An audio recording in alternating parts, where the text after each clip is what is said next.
Hi అండి. అందరూ ఎలా ఉన్నారు? బాగున్నారా? నేను బాగున్నానండి.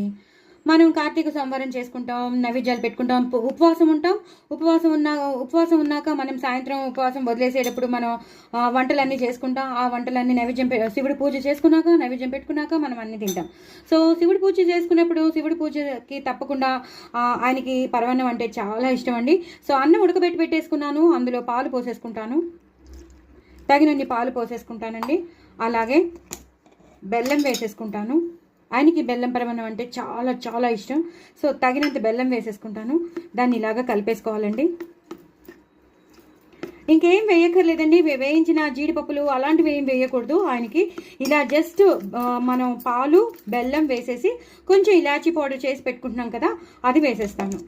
నేను చేసి పెట్టుకున్న ఇలాచీ పౌడర్ ఉంటుంది కదా, షుగర్, ఇలాచీ, బాదాం, అలాగే జీడిపప్పు, అది వేసేస్తాను. దాన్ని ఇలా పూర్తిగా కలిపేస్తాను. ఇది ఎప్పుడైతే ఇలా పూర్తిగా కలిసిపోయిందో అప్పుడు పైనుంచి నెయ్యి వేసేస్తాను.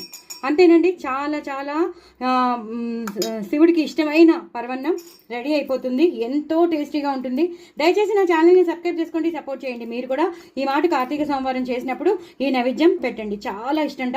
పరవన్నం అంటే చాలా ఇష్టంట. అందులో అన్నం పరవన్నం అంటే, అందులోనూ బెల్లం పరవన్నం అంటే చాలా ఇష్టం. చాలా సింపుల్గా చేసేసుకోవచ్చు కదా, అన్ని మన ఇంట్లోనే అప్పటికప్పుడే చేసేసుకోవచ్చు. సో అందుకే చెప్తున్నాను, చాలా చాలా టేస్టీగా ఉంటుంది. ఇది కొంచెం సేపు అయ్యాక గట్టి పడిపోతుంది. సో మీరు కూడా తప్పకుండా ట్రై చేయండి. శివుడు అనుగ్రహం ఉండాలని కోరుకుంటూ నేను నా ఛానల్ని మీరు సబ్స్క్రైబ్ చేసుకోండి. బాయ్ అండి.